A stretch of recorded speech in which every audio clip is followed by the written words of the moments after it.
Bu mahnımı Gürcüstanın Boynuz rayonunun Faxralı kəndində olan Aloş Fariz və Mahmud qardaşımızın adından Yaşar və Ruhun qardaşlarımızın əziz xatirəsinə həsr edirəm.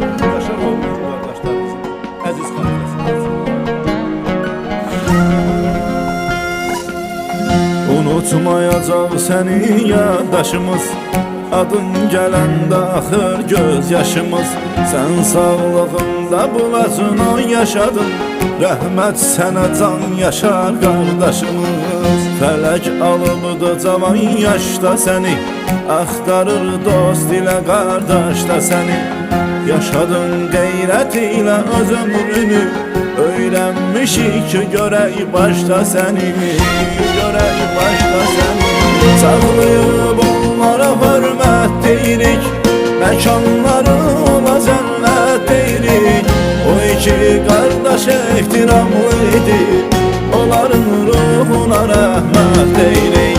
Saxlayıb onlara hörmət deyirik, məkanları ola cənnət deyirik. O iki qardaş ehtiramlı idi, onların ruhuna rəhmət deyirik. Saxlayıb onlara hörmət deyirik, məkanları ola cənnət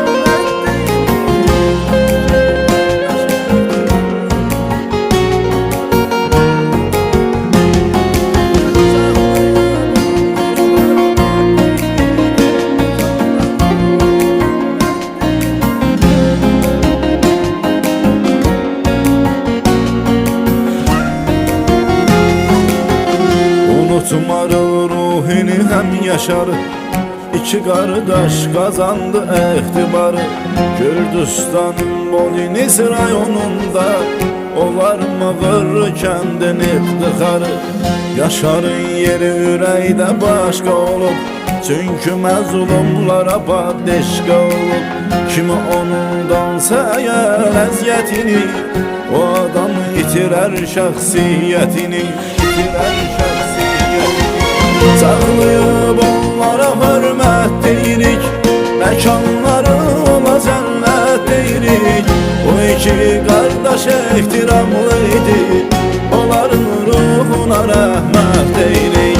Sağlayıb onlara hörmət deyirik, məkanları ola cənnət deyirik. O iki qardaş ehtiramlı idi, onların ruhuna rəhmət deyirik.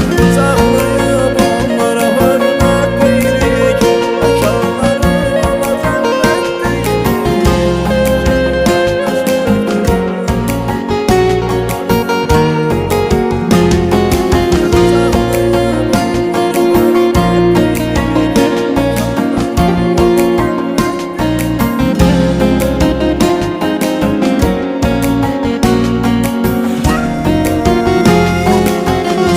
Təmiz bulasını yaşadın yaşad, olub əl bir kəsə imdadın yaşad. İki qardaş sizə rəhmət deyirik, ürəkdə silinməzdi adın yaşad. Bu həyat fanidir, onsuz belədir, ruhin ölümünər yanı sirkələdi. Zalimə gəlmişsiniz qarşı bura, sizi bizdən tez aldı fani həyat, tez aldı fani həyat. Sağlayıb onlara hörmət deyirik, məkanları ola cənnət deyirik.